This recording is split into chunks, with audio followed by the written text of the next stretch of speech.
होश में हमारे शब्दों को ध्यान से सुनना। जब इतना गलत हो जाता है तो अपना चेहरा अपने को पसंद नहीं आता और अपना जीवन अपने को पसंद नहीं आता और अपने अंदर से मन कहने लगता है नष्ट कर दो इस शरीर को। फिर वो जो आगे की लीलाएं होती है, अच्छा ऐसा हुआ, फांसी लगा ली, जहर खा लिया, ये कर लिया, वो कर लिया।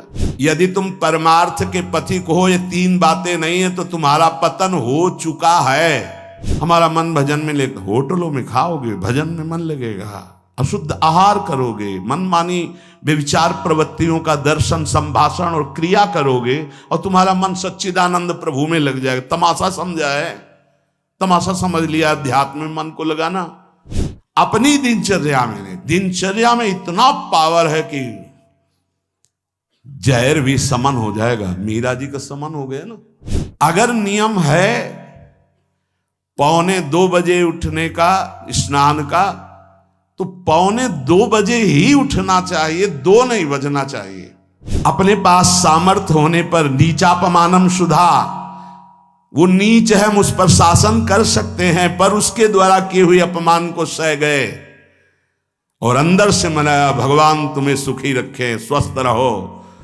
जिसका इंद्रिय मनोनिग्रह युक्त समय व्यतीत होता है भगवत चिंतन में, वो महापुरुष है, अभी वर्तमान में ही है। चिंता मत करो, स्थिति जागृत होने में देर नहीं। सच्ची सच्ची तुम में बहुत सामर्थ्य है, जागो। अगर झुक गए तो रौंद दिए जाओगे। ये 8 बातें भगवत भक्त अपने जीवन में जांच ले कि है कि नहीं है, अगर ना हो तो धारण कर ले। पहला है, संत महापुरुष आपके जीवन में है कि नहीं, ये जांच करनी। देखा है हमने, अगर किसी संत को आदर्श मानकर आप नहीं चल रहे हो तो दिमाग को खसकते हुए देखा, खसक गया है दिमाग। वो मनमानी आचरण केवल सिद्ध बनने के लिए कर रहे हैं। उनके आचरण ऐसे कि भोले भाले लोग ये समझे कि ये तो सिद्ध है। और जानते हो सिद्ध किसे कहते हैं? ब्रह्म भूता प्रसन्नात्मा न सोचति न कांक्षति समः सर्वेषु भूतेषु मद भक्तिम लभते पराम निर्माण मोहाजित संग दोषा अध्यात्म नित्या विनिवृत्त कामा द्वंद्व विमुक्ता सुख दुख संगई गच्छन्त मूढ़ा। ये स्थिति आनी चाहिए। पूरा कोरा जैसे नाटक मंच पर नाटक किया जाता है ना, पूरा दिखाई देता है, पूरा नाटक। क्यों? क्योंकि कोई डांटने वाला नहीं है, कोई आदर्श नहीं है महापुरुष जीवन में। जो मन में आवे सो बोलो, जो मन आवे सो नाटक करो, तो 100 200 500 लोग भोले भाले जिनको ककहरा नहीं आता परमार्थ का, वो कह देते मेरे भगवान, मेरे सिद्ध योगी, मेरे महापुरुष मिटिया मेट कर देते हैं। बात तो तब समझ में आवे जब रसिक जन पास करे, गुरुजन पास कर दे।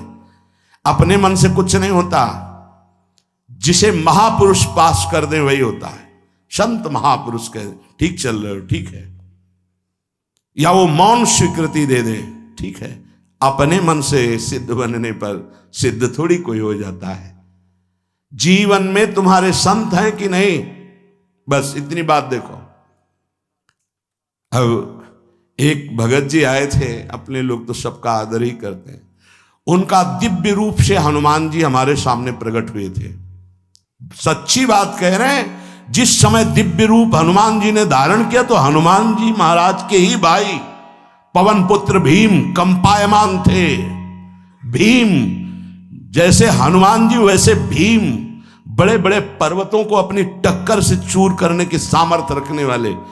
अभी पैदा ही हुए थे भीम और गोद में लिए हुए माता कुंती चल रही थी। अचानक सिंह निकला, दहाड़ हुई तो गिर गए भीम। तो जिस चट्टान पे गिरे चकनाचूर हो गई चट्टान, और उस आवाज से भयभीत होकर भाग पड़ा सिंह। अभी गोद में बच्चा थे। वो भीम जिस समय प्रार्थना की कि भैया मैं तुम्हारा वो दिव्य रूप देखना चाहता हूं, तो उनका काहे को तुम व्यर्थ में ऐसा तुम नहीं देख पाओगे। तो उनका हमारी लालसा है आपका छोटा भाई हूं तो पट्टहास किया हनुमान जी का वो दिव्य रूप कि कंपायमान होकर कह रहे थे, हे वायुपुत्र, हे पवन पुत्र, तुम अपने रूप का संवरण करो, मेरी सामर्थ्य नहीं। और वो व्यक्ति ऐसे कह रहा, मैं दिव्य हनुमान। हम कह रहे पाखंड मत करो, ठीक से चलो तो ये सब भगवत स्वरूप अनुभव में आ जाएंगे। ठीक से चलो, बड़ा विचित्र स्वरूप है। जब तक जीवन में कोई संत नहीं तो हम ये देख रहे हैं कि वो जीवन या तो पाखंड में सकिल जाएगा और या तो व्यर्थ के चिंतन में फंसा हुआ अपने को मान लेगा कि मैं सिद्ध हूं। आपका शब्द, आपकी दृष्टि, आपकी चेष्टा, तस्मा शास्त्रम प्रमाणम ते, तब सिद्ध माना जाता है। बहुत सिद्धों के दर्शन हुए, गंगा किनारे सिद्धों का हमने कभी नहीं देखा ऐसा प्रमादी। सिद्ध प्रमादी नहीं होता। 95 वर्ष की आयु पूज्य स्वामी श्री ओंकारानंद सरस्वती जी महाराज 4 बजे एक अपने निज जन से कहते, वो स्वेटर पहना दीजिए। बोले स्वामी जी अभी तो धूप है। नहीं, अंदर अभी जाएंगे, चिंतन में विक्षेप होगा, हमारे पास समय नहीं, डाल दो शरीर में। अब इसका एक साधारण शब्द हुआ, इसका प्रभाव इतना पड़ा, इतनी अवस्था में इतने चिंतन परायण की स्वेटर पहनना है, ये स्मृति बाधा ना पहुंचा पावे, डाल दो शरीर में। कितना सूक्ष्म। बड़े बड़े महापुरुषों को देखा है, अपने ब्रज के प्रेमी जनों को और ब्रह्मबोध संपन्न दोनों महापुरुषों को, किंचन मात्र कहीं भी कोई भी शास्त्र विपरीत शब्द नहीं, 1 सेकंड की चेष्टा नहीं पाई शास्त्र विरुद्ध। और यहां शास्त्र में है ही नहीं, हो वैसे सिद्ध हो रहे हैं। क्यों? क्योंकि जीवन में किसी आदर्श महापुरुष का अंकुश नहीं। अगर किसी संत का भय तुम्हारे जीवन में नहीं है तो ये माया रौन देगी, पक्का समझ लीजिए। कोई महापुरुष तुम्हारे ऊपर अंकुश लगाने वाला हो तो इसीलिए जो देहाभिमानी जी होते भाग पड़ते हैं, क्योंकि उनकी सिद्धावस्था में वो बाधा पहुंचाएंगे।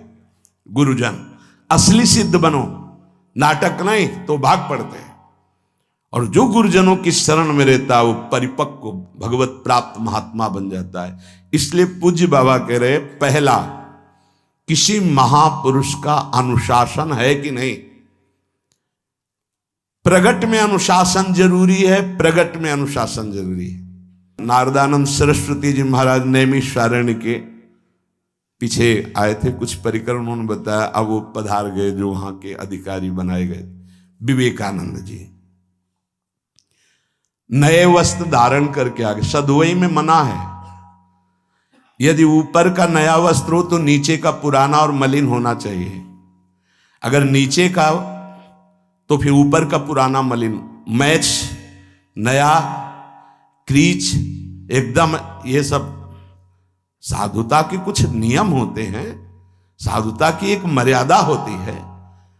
तो वो दोनों नए पहन करके आ गए, भूल हो गई उनसे, देखा शिष्य।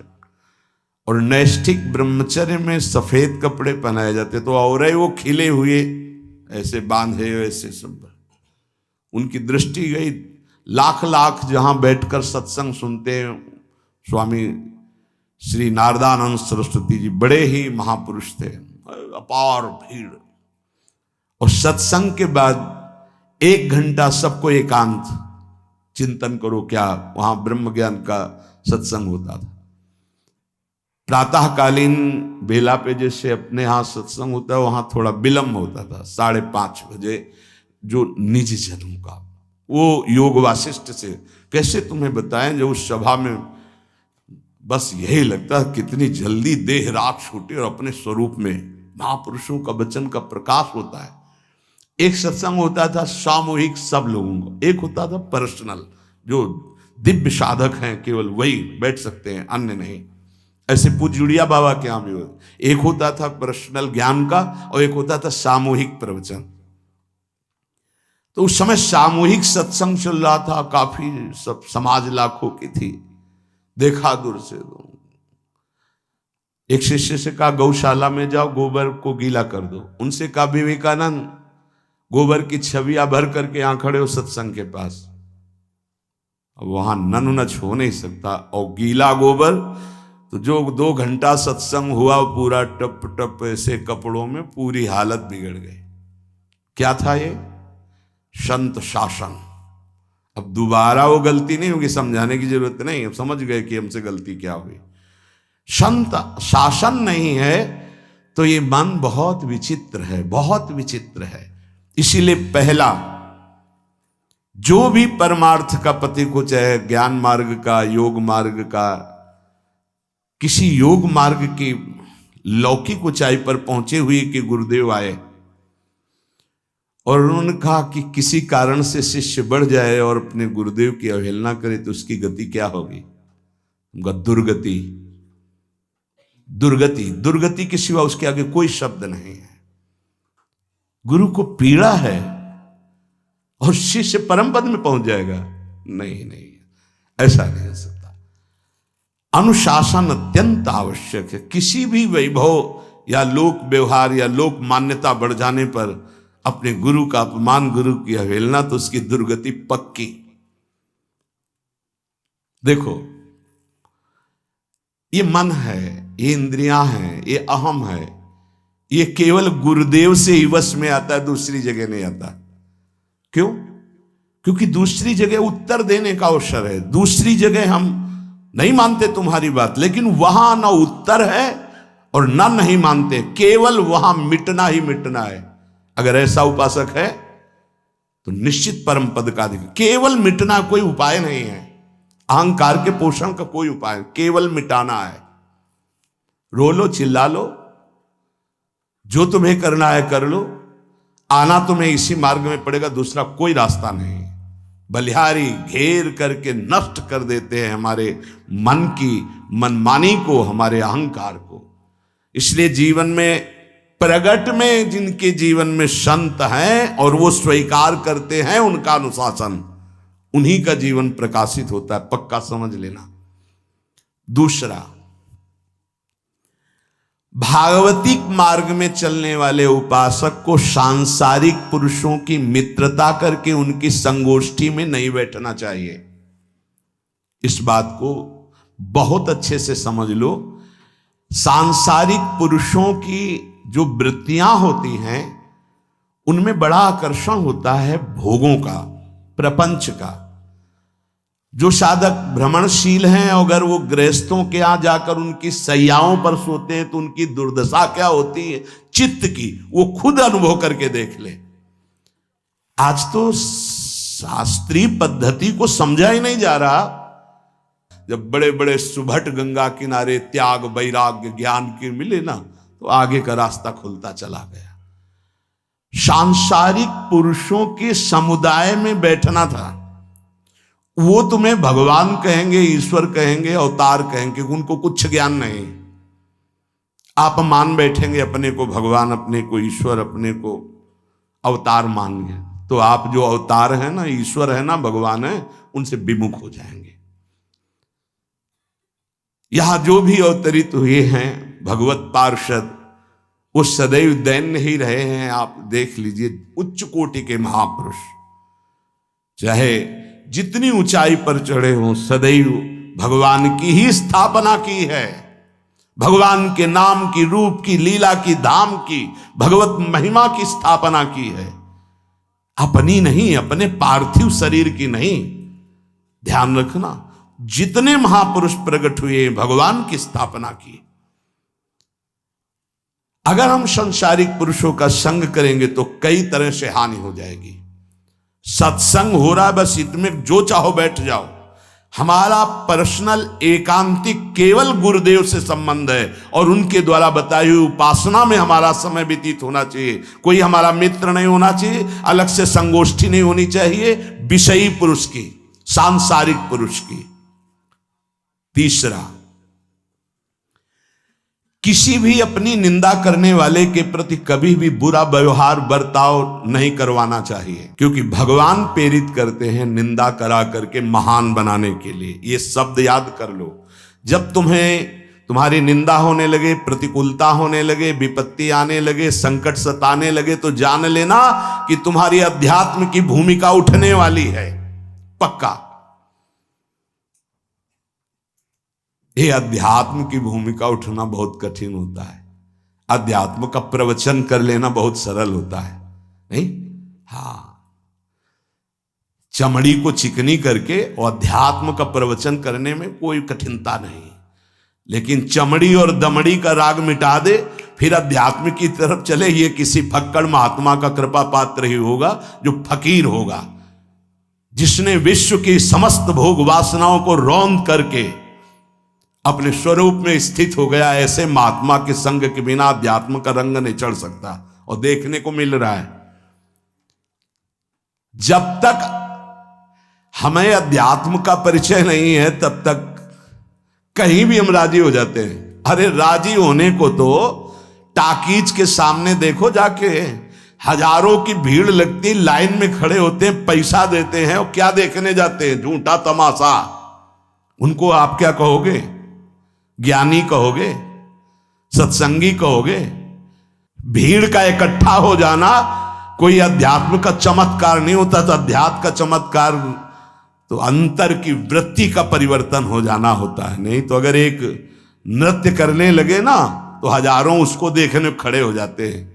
फिर 14 संगीत बज रहे हैं, फिर इसके बाद अगर हजारों ये बैठे मनोरंजन कर रहे हैं तो इनका कोई महत्व तो नहीं। अगर एक महात्मा कह देता है कि तुम वास्तविक भगवत मार्ग के पथिक हो तो धन्य हो गया जीवन, और 1 करोड़ लोग कह दें कि परमार्थ का पथिक है तो मान्यता नहीं मानी जाएगी। ये अध्यात्म है, अध्यात्म। इसीलिए कह रहे हैं कि सांसारिक पुरुषों की संगोष्ठी में रति न करे। तीसरी, अपनी जब कोई निंदा करे तो उसका भला जरूर मना देना, बुरा मत मना देना, नहीं तो अध्यात्म छूट जाएगा। अपने पास सामर्थ्य होने पर नीचापमानम सुधा, वो नीच है, हम उस पर शासन कर सकते हैं, पर उसके द्वारा किए हुए अपमान को सह गए और अंदर से मनाया, भगवान तुम्हें सुखी रखें, स्वस्थ रहो, और कभी भी हम आपका विरोध नहीं करेंगे। जब अवसर मिले तब फिर हमारी निंदा करना। भगवान तुम्हें स्वस्थ रखे, तुम्हारा कभी अमंगल न हो। ध्यान रखना, अध्यात्म। चौथा, अपने मुख से कभी किसी की निंदा ना करना। निंदा व्यक्तिगत नाम लेकर के की जाती है, सिद्धांत सार्वभौम वर्णन होता है। जैसे यहां हम कह रहे हैं, वो निंदा सिद्धांत के विपरीत आचरण में जो चलते हैं उनकी है। कौन है? नाम नहीं है, रूप नहीं है। सिद्धांत में चलना एक ये मार्ग है, सिद्धांत से बिलक चलना ये पाखंड है। पाखंड और दंभ की निंदा होती, और सत्य की कोई निंदा करे तो वो प्रकाशित होता है। सत्य निंदा से ढकता नहीं। जैसे कोहरा थोड़ी देर के लिए सूर्य को ढकने का नाटक कर सकता है, लेकिन सूर्य जब प्रकाशित होगा तो कोहरे की धज्जियां उड़ जाएंगी। 5वां, मान लेने की इच्छा का त्याग करके अपने समीप जो भी आवे, छोटा बड़ा सबको प्यार और मान देना। ये 8 अच्छे उपासक में सब लक्षण पाए जाते हैं। दूसरों को मान देने का स्वभाव रखना, चाहे छोटा बच्चा ही क्यों न हो। ये नहीं ये धनी मानी बड़ा आकर के धन राशि दे रहा है तो उसका सम्मान हो रहा है, और छोटा प्रणाम कर रहा है उसकी तरफ देखा भी नहीं जा रहा। नहीं, बच्चे से लेकर कोई भी सबको एक ही प्यार की दृष्टि से देखना, भगवत भाव से देखना। अपने को मान रहित और दूसरों को मान देने का स्वभाव बना देना। 6वां, अपनी इंद्रियों को सदाचार परायण रखना। इंद्रियां ये सदैव व्यभिचार की तरफ भागती हैं। नेत्र व्यभिचार दोष, बार बार दूसरों के प्रति देखना आकर्षणकारी, कैसा भी दोष अंदर का भाव हो, नेत्र दोष।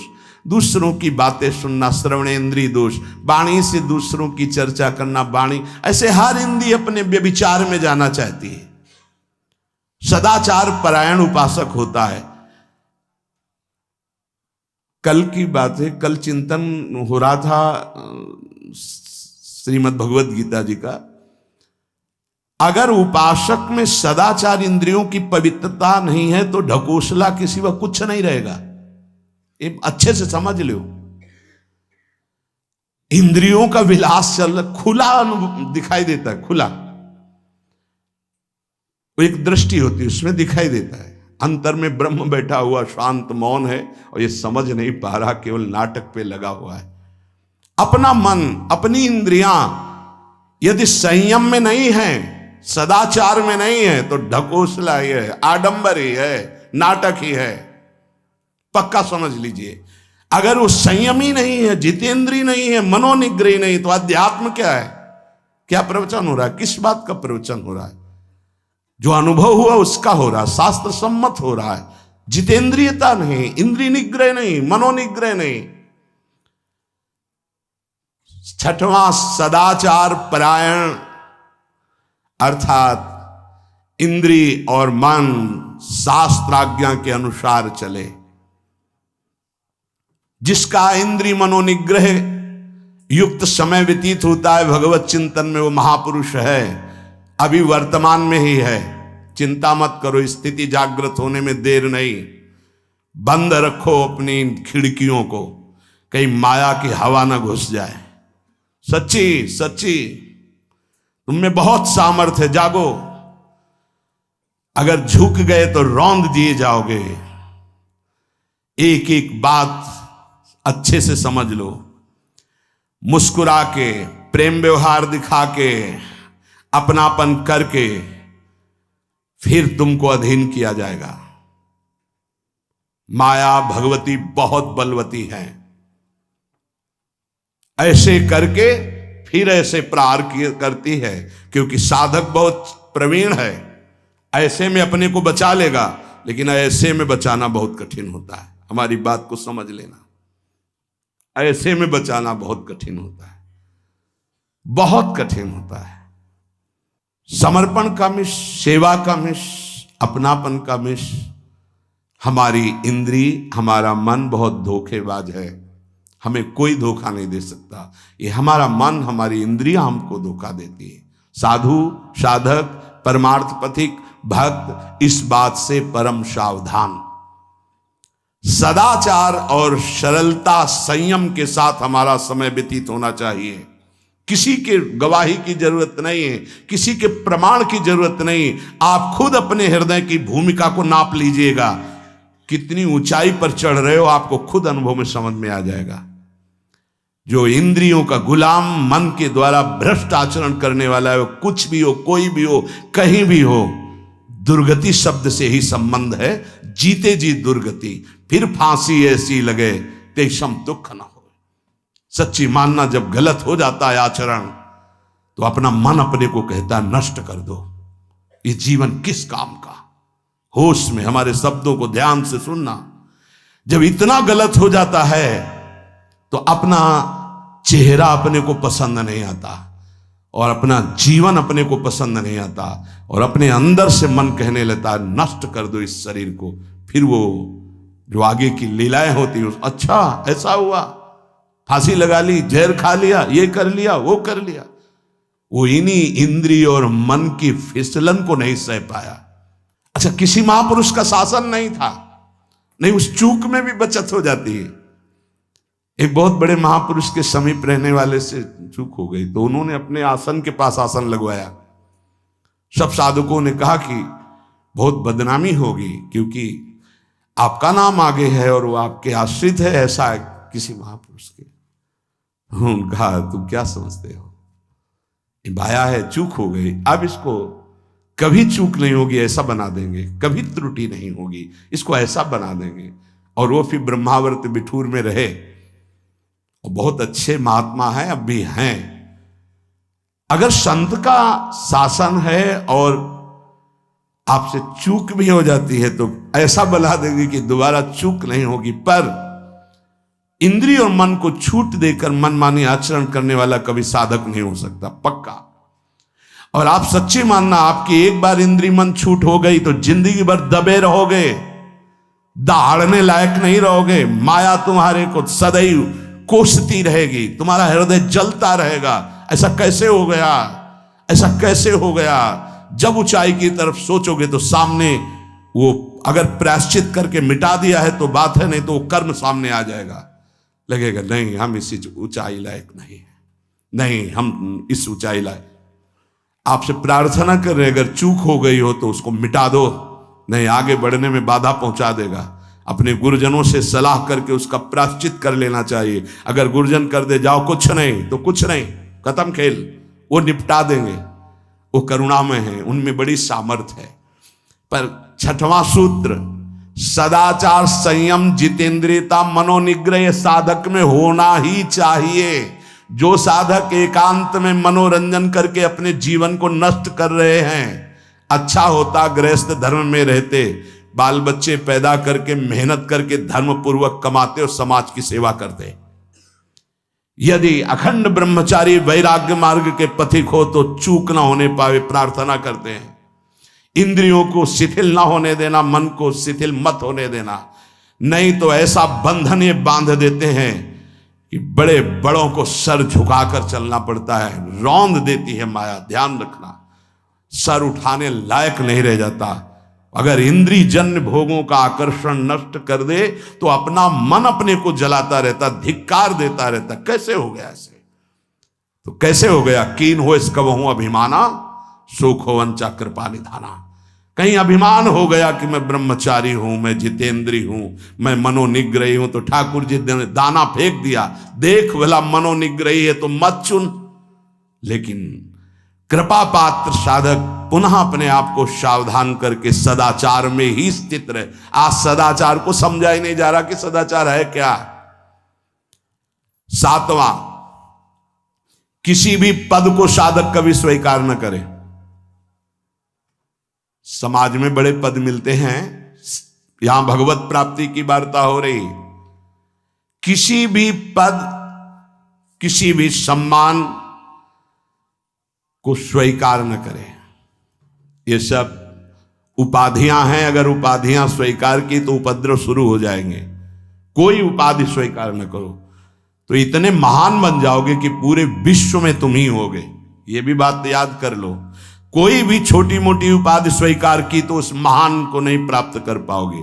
विश्व में तुम ही होगे, या तो ज्ञान में तो एक तुमसे बड़ा कोई है नहीं, और अगर भक्ति में तो तुमसे छोटा कोई नहीं, तो विश्व में तुम ही तो हुई है ना।